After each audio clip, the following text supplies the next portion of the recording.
I'm sorry, that's the way it goes. So I'm watching How's your this hair? video of the kid pulling the wedge out of the water. That's really funny. I'm not watching Tiger on a birdie spree though. That I can promise you. But he did make a birdie on two, so that's exciting. Hey, Tiger's back. We don't have a lot of time to talk less, you and I.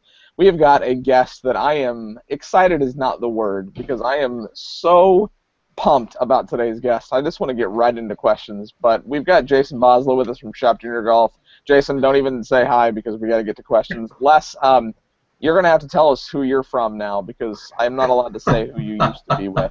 So, Uh, Les Bailey from Back Nine Media. Back Nine Media. I'm going to have to change my vernacular for that. And Yeah.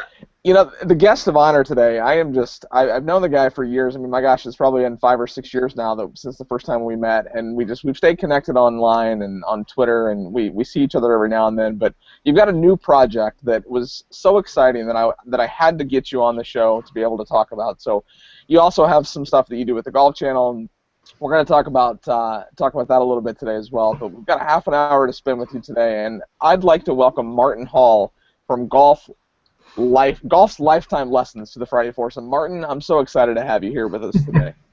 Well, Ricky, thank you very much. Thanks for the opportunity. I'm definitely looking forward to it. I mean, just quickly, what is Lifetime Lessons? I'd always, I mean, I've been doing this teaching thing a long time now, as you know, and you know, had a decent amount of success with it. And I'd always wanted to write a sort of lifetime magnum opus book. That was my big thing, really, a bit like some of Dave Pelz's, you know, the Putting Bible, big book. And latterly I've realized that, well, really, big books don't do it anymore. So I've done the same project. It's online, though. It's Martin Hall's Lifetime Lessons, and it's a lot of stuff that really I've never said about personal lessons that I've learned from times when I've been with Gary Player and Jack Nicklaus and Tom Watson and Laura Davis, and things that I learned from my wife, and who played really well, won 9 tournaments around the world. So it's my footprint of how to play golf, and you can check that out at martinhallgolf.com. Lifetime Lessons. I'm proud of the product. We're going forwards with it in you know, pretty high speed, and I think it's a good roadmap for anybody to learn to play golf with the wisdom of the ages. Really, that's the whole project. That is so cool. Well, we're going to talk about that and a lot more today, but Jason is eager to ask his first question. So, Jason, lead it off. So first of all, a little starstruck. Very, very nice to meet you, Martin. Thank you very much for your time on our show today. Star Trek is funny. You are a TV star. I mean, I will say My son watches just about all of your shows. So leading in with that and talking about books and things like that, I have a very young junior golfer who is an up and comer in the Dallas area, and one of the things that I encourage him to do is to read about the sport of golf. Outside of your book, of course, what other good reads would you recommend for somebody that is very young and very competitive in the sport of golf? Well, I think it depends. What is he looking for, Jason? Is he? I mean, you know, I'm sitting in my library here. I have that's been a lifetime collection. I've got probably with videotapes and cassette tapes and books, well over 3,000 pieces in my library, all connected to golf and business. It depends what he's looking for. Is he looking for golf instruction? Is he looking for the mental side, the physical side? I'm going to say the mental side and the history of it.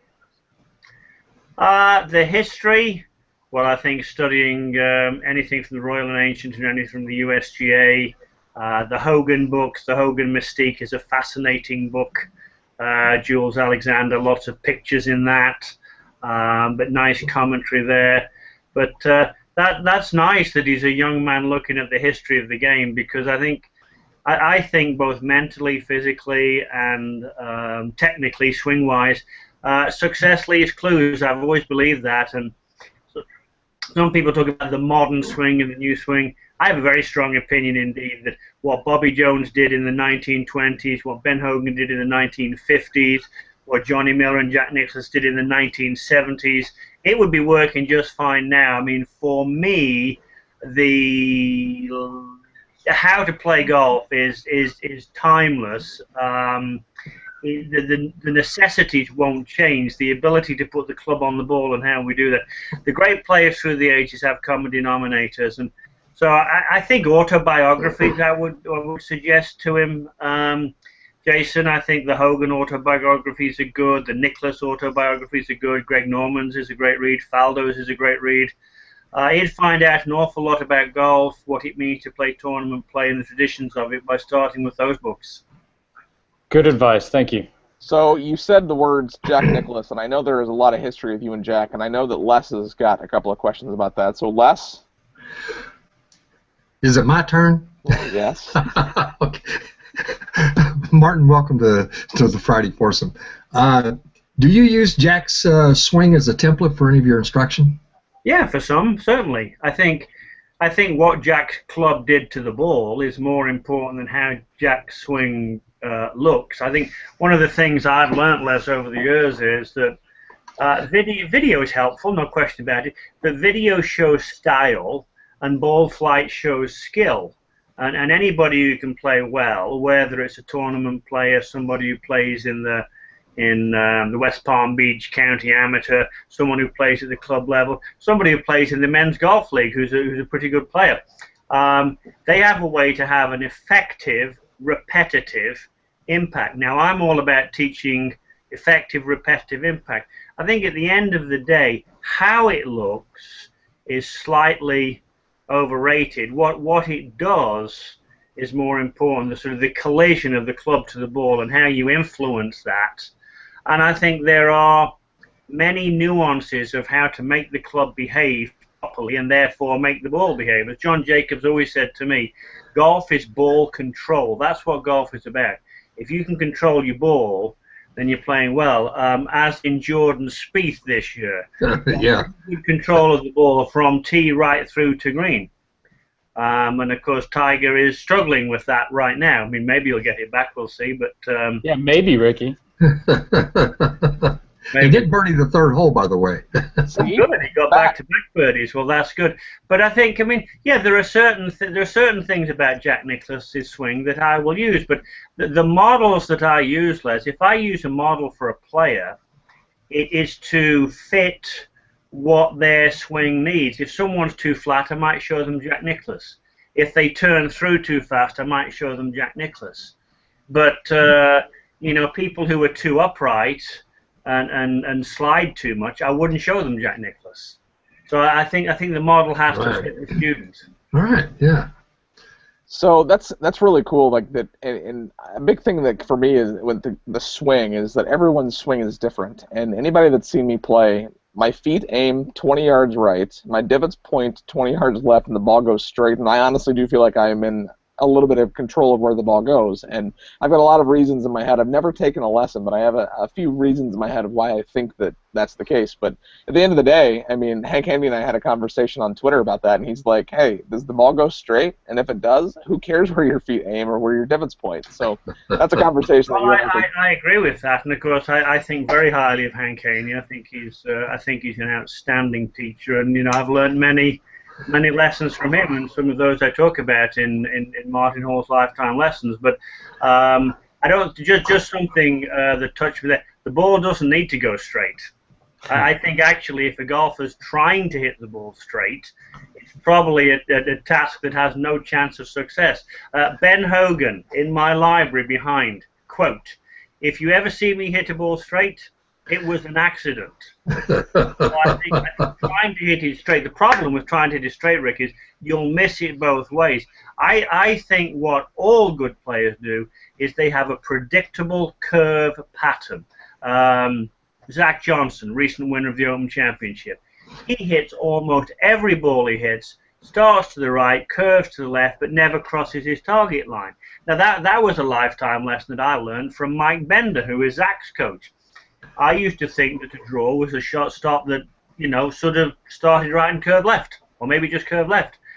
If you put the last piece in there, it must start to the right, must curve to the left if you're a right-handed golfer, starts to the right, curves to the left, must not cross your target line. Those last few words are absolutely vital. Jack Nicklaus hitting fades. Starts to the left, curves to the right, does not cross target line. when Nicklaus won the Masters in, I think it was 1962, walking out of the parking lot, some reporter said, "Was it a good week? Did you hit the ball well?" And Jack said, "Yeah, I did hit the ball well. I only crossed my line twice in 72 holes." He only actually went through that line twice. I can't say that, by the way. But I think those are the lessons that we all need to learn. Lessons of skill. I think as people are analysing Tiger's swing on TV, you're only looking at the tip of the iceberg, really, and we all know that you see the tip of the iceberg, but what's underneath it is much greater. We don't know what he's thinking. We don't know what he's feeling. We don't know what shot he's afeard of. So just looking at a golf swing isn't as important as understanding how a player feels and if you move the ball position forwards a bit.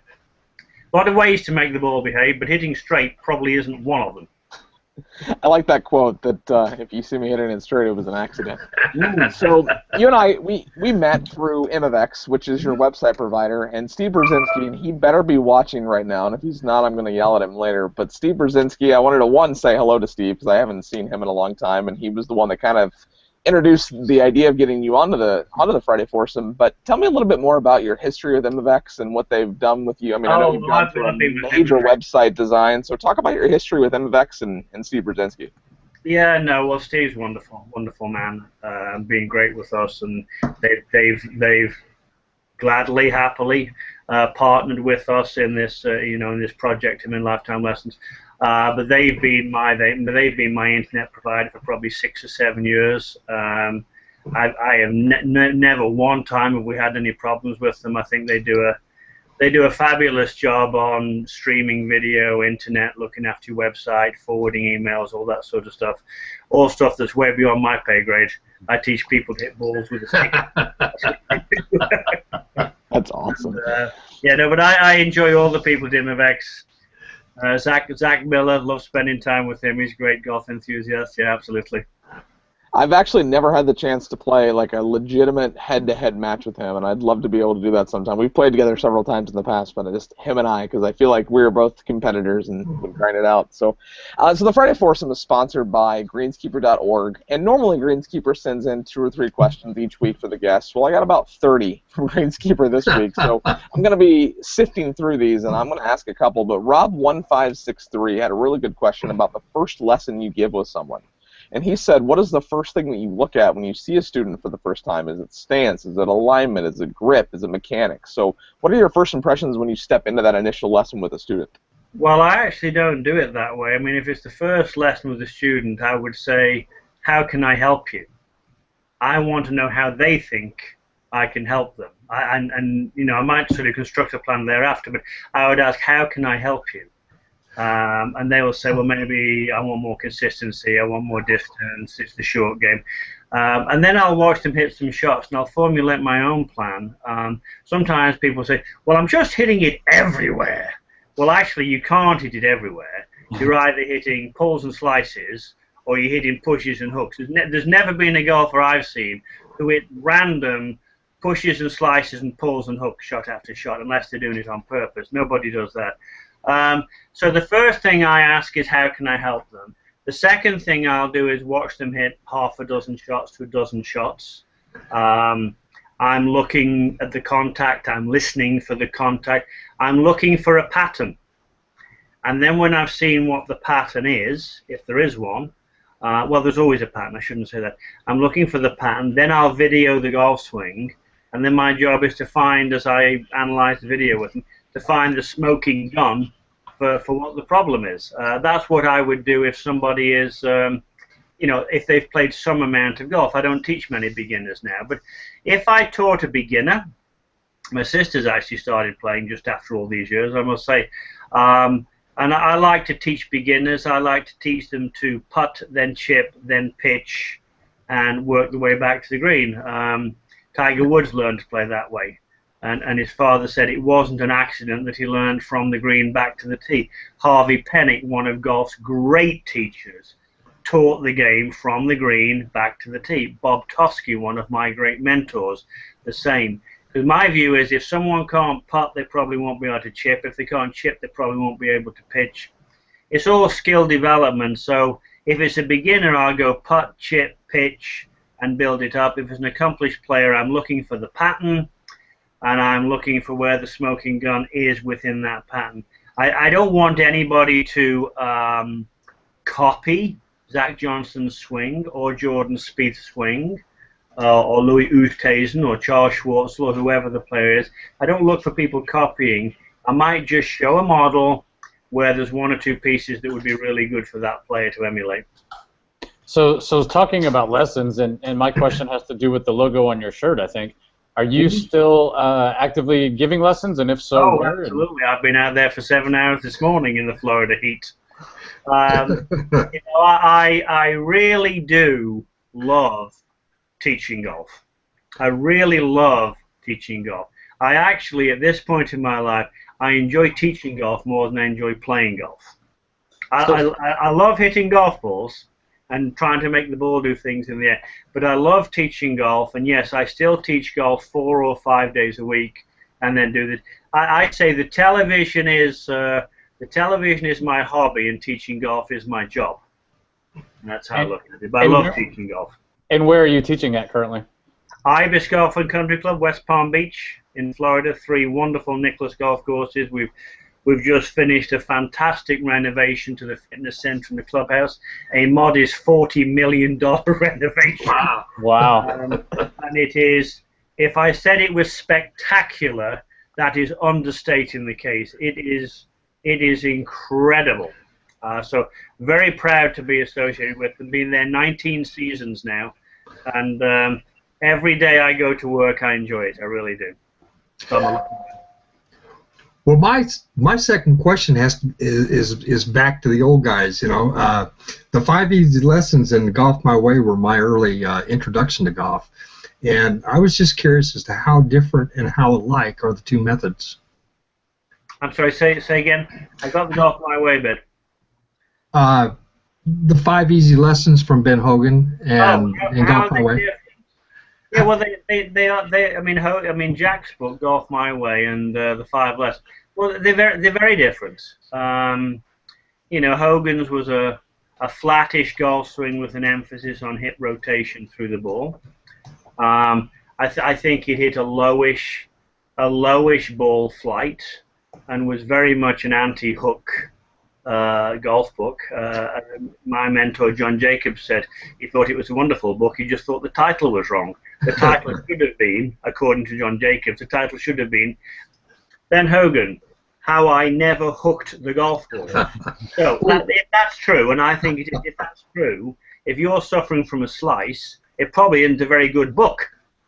Jack Nicklaus's book was a way to hit the ball very hard, very high.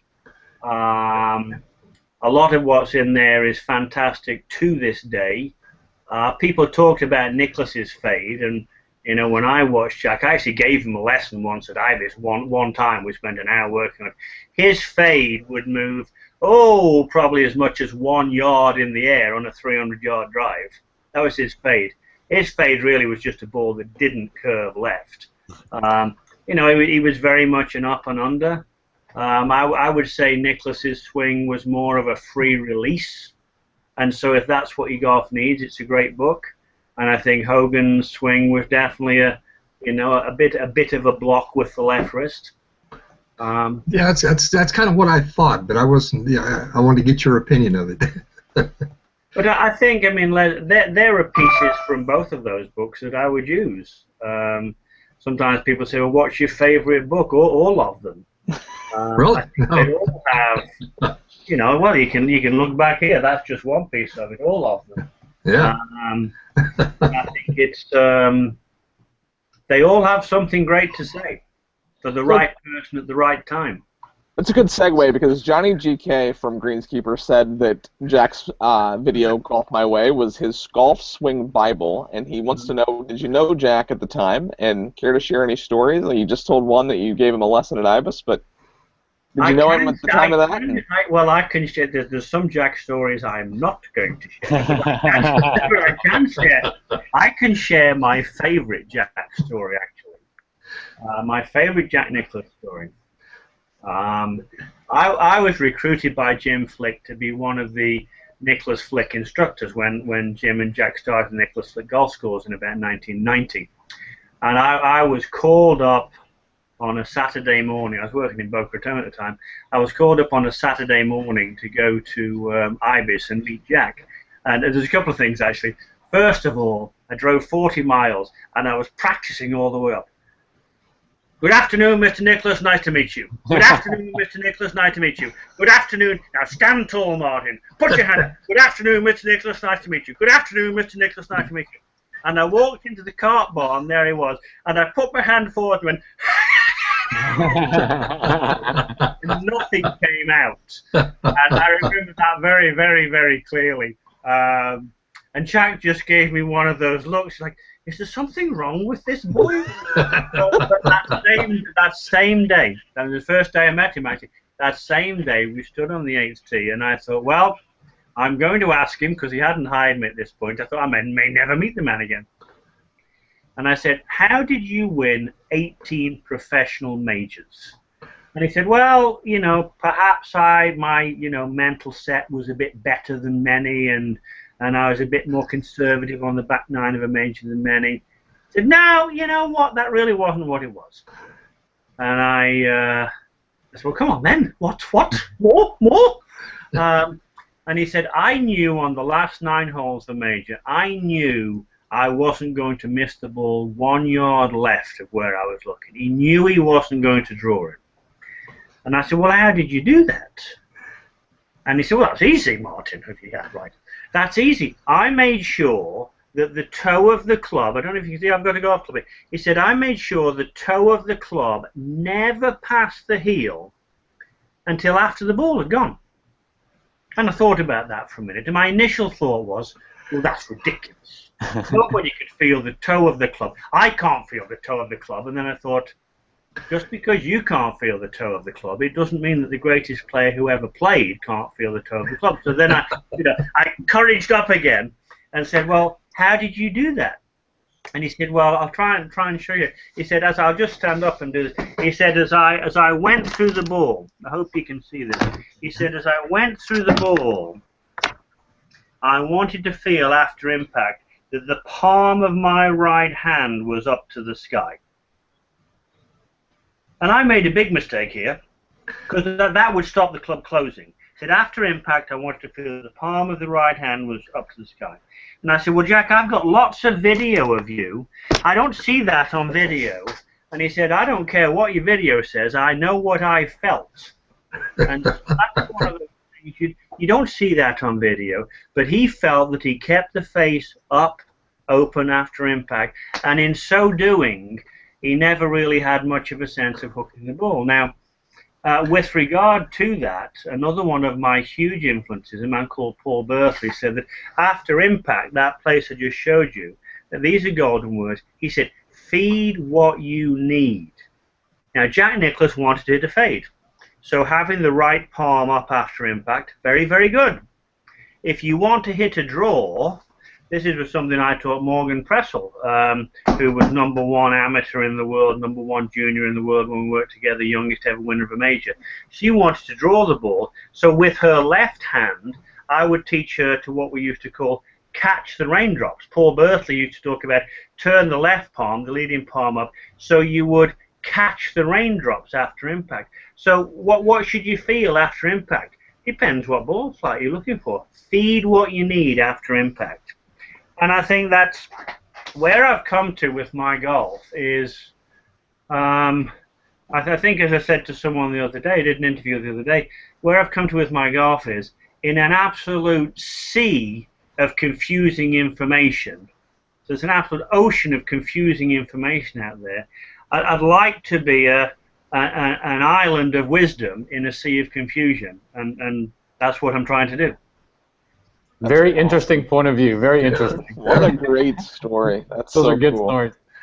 All right, so real quick, my next question. With the Olympics fast approaching, it seems to be a hot topic now. What is your opinion of pros versus amateurs being in the Olympics? Should it only be pros? Should it only be amateurs? Do you have an opinion either way? I don't have a strong opinion. I think it's a good thing that golf is back in the Olympics. I don't know that the format will stay the same every 4 years as it is right now. I think that basically they're playing individual golf, as I understand it. I don't know. Maybe as it goes forward, perhaps there'll be some sort of team golf in it. But I think it's just it's good for the R&A and the USGA and the Olympics to all be involved in it with the hope of growing the game around the world, and we all want to do that. Very true. Very true. Well, speaking of the Olympics, it has kind of messed up the schedule for next year, and we just found out the other day that the R&A is going to pull out of the Bridgestone next year and not offer race to Dubai points and That'd be the PGA of Europe, not the R&A. Be the PGA of Europe. Was it PGA of Europe that did that? Yeah. What? Cool. What did you think about that? Out, Les. I did. I didn't want to say anything, but I was like, Les, you just got schooled. Consider that a lifetime lesson. I think what they're doing, they're not going to recognize it as a tournament on the European tour. Is my understanding. Right. It won't count for somebody that's wanting to get in the Ryder Cup or any kind of points for the race to Dubai, I guess. Yeah, well, I think the problem is that it is in conflict with the French Open, which is a big deal for the European Tour. It's a big event, and the Ryder Cup's going to be there in is it 2019 maybe 2007? Yeah. I'm not sure, but I mean the Ryder Cup is going to be in France, and so it's a big deal that they have a strong field there. And it's just a timing issue with having to move the PGA Championship and having to squash the Bridgestone. And July is going to be an incredibly hectic, busy month for the top pros next year. Very. It would have been nice if the Ryder Cup fell on a different year than the Olympics, but yes, it's going to be a very busy year. Well, I don't think that's going to happen. So I do have one School of Golf question. Who is your favorite guest, or who was your favorite guest on the School of Golf? Oh, well, I've had some great ones. I don't know that I would sing aloud a favorite guest. I mean, Sir Nick Faldo, I've enjoyed seeing him. He's been, I think, in his time as a player, perhaps he was rather, he liked his own company, didn't mix with people very much. People didn't know him and consequently thought he was a bit aloof and a bit stuffy. And since he stopped playing, actually, he's really quite good fun to be around, very knowledgeable. Tom Watson was great to have on School of Golf. Always loved spending time with Tom. I've known him a long time. Annika Sorenstam was very good. Great, wonderful player. Lisa and I have known her a very long time. Wonderful player. Bob Rotella was great fun. On a purely technical note, my friend Rob Neal, the Aussie scientist, I've done a lot of stuff with Rob Neal. Love his work because it takes I always say with Rob, he makes the invisible visible with all the science and the sensors that he uses, and takes the as if out of golf and lets you know what's happening. So, I mean, lots of guests. I've really enjoyed it. It was. I will tell you this though. I must tell you this because this is a School of Golf story. First of all, I wasn't even going to apply for the job. I mean, the way that I got School of Golf was I went to I'd done some stuff on the Golf Channel, and they did an instructor search about 5 years ago. Who's going to be the next pro? And I wasn't going to apply. I thought I was too old and I'd had my time. And I actually got a call from someone at the Golf Channel and said, look, you're already relatively shortlisted. Send something in. So I did a demo tape and sent it in. And then I got in the last three and then won the popularity contest. So that was good. Now, about 6 shows into School of Golf, 6 shows. We drive, Lisa and I drive 2 hours to drive up to the studio. And about 6 shows into it, I had back-to-back tapings. I had Tom Watson one day and Nick Faldo the next day. And I was terrified. Absolutely petrified. The morning we were going to drive up, number one, like a 7-year-old, I didn't want to get out of bed. I wasn't going to get out of bed. And so we got out of bed, and we got about 60 miles up the road, and if South Florida people would know, to Ehar Junction. And I really, really wanted to turn the car around and come home and just run somewhere and hide. But I managed to get through it, and that is sort of semi-enjoyed it. Now when I have someone like Watson or Annika or Faldo, I can't wait to get there. So it's interesting how your comfort level in things changes. And I enjoy having the guests because I think they all have great things to say. And it gives me, I'm still learning. I mean, I love being in my library. And as I learn, I want to pass on what I learn to golfers. One of Harvey Pennick's books in there has a great title, perhaps one of my favorite titles. It says, "If you play golf, you are my friend." And if you're a good, passionate golfer, and then you have a good spirit for the game, then you're my friend, and I want to help you. And that's very strongly how I feel about it all. Yeah, I love that. I love that. So we're going to ask one more question. Sorry, Jason. Sorry, Les. Your final questions are gone because we only got a couple of minutes left. But I'm not going to try to pronounce this greenskeeper.org name. SNGERNZ said, "I love the message and what Martin has to offer, but he has to ask, what more will Golf's Lifetime Lessons subscribers receive than what they could find just by watching the Golf Channel or watching your YouTube channel?" Oh, well, I'm glad he asked that. That's a very, very good question, and people ask that. Well, every week, basically, I send out a piece where I film something current for the week, my opinion on this, any latest drills I'm working on. I go on some sort of rant of whatever it might be, anything that's topical. People can send questions in to me that I'll answer personally, can send swings in that I'll have a look at.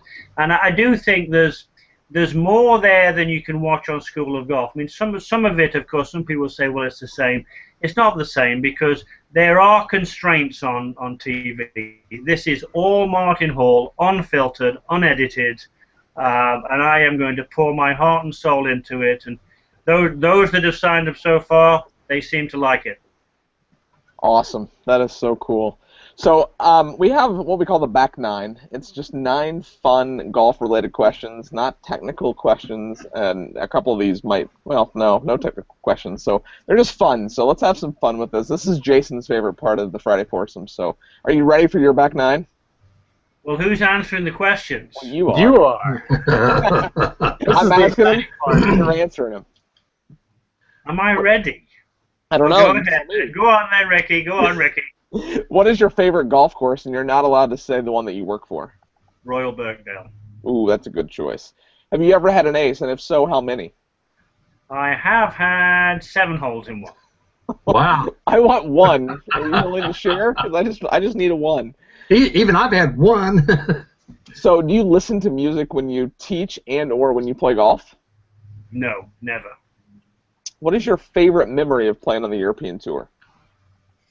Well, I can tell you what my worst memory is. Missing the entire landmass of Europe is my worst memory. I had Portugal, Spain, and Germany to the left and managed to hit in the Atlantic Ocean. That's my worst memory for sure. That worst memory is as good as any positive memory that you've had. So I have a feeling I know how you're going to answer this question, but who's your favorite LPGA Tour player? Well, it's got to be Lisa Hackney Hall. I married her. I kind of thought that might be your guess. You know what? We should have her on a Friday Foursome. That would be fun. Yes, Turn the table. I like that. So I got to know, and I have my idea, but he just made a double bogey of who I thought was going to win. But who wins the PGA Championship this week? Well, I think it's a bit too soon to say just yet. I think Spieth will be there at the end. I wouldn't rule out Justin Rose.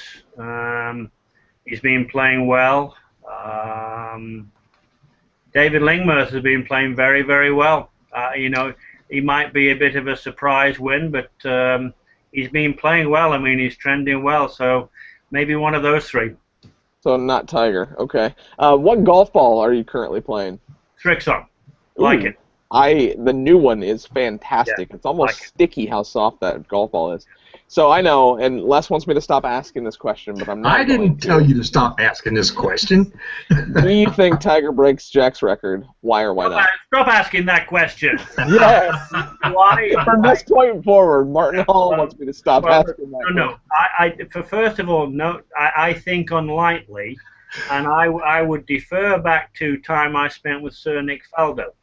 Nick said to me, he says, you know, Martin, he's got to win 5 majors to surpass Jack's record. 5 majors. Seve won 5 majors in his career. And this was Nick Faldo talking. He said, I won 6 in my entire career. 6 in a career. The chances of winning 5, I would say, are very slim. I think the only way that gets done is if he happens to win 2 or 3 in a single year. I think it's very unlikely. I think it would be great theatre to see if it can almost happen, but I think it's unlikely. And if it does happen, I'd like to see him break it either at St. Andrews or at Augusta, just to see the history of that final putt and the fist pump that he would be able to produce if and when he ever does break it. But at this point, if and when it did happen, he wouldn't care where it was. I have a feeling you're right. And you know, I've got one more question, but I have to thank you so much for taking time out of your day to do this. I know you're a busy guy teaching lessons all morning, and you've got the stuff on the Golf Channel, and you've got all this. It's been fun to watch this Lifetime Lessons thing come together, but the final comment in the Friday Foursome is all yours. So what's next for Martin Hall? Well, what's next for Martin Hall? I love what I'm doing. I feel lucky to be able to do what I do. I feel lucky at this time in my life to just go to work every day. I don't think I've ever had a job. Teaching golf is my passion. I got into teaching golf because I missed a 4-foot putt at qualifying school and lost my tour card. Best 4-foot putt I ever missed.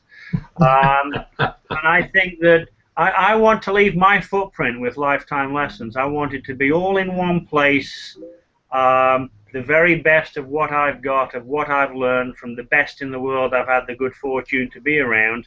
And that's my project. I mean, I still like hitting golf, but my project is to put the best information I know how to in one place, and it's available and it's easy. That is awesome. Well, I am honored to know you, and I am so excited that you were able to join us. I told you this half an hour would go fast. It's been almost 40 minutes, but I'm going to let you go and enjoy your afternoon. And I know for a fact that Lifetime Lessons would do what Matt Rust always says, and that is make less bogeys.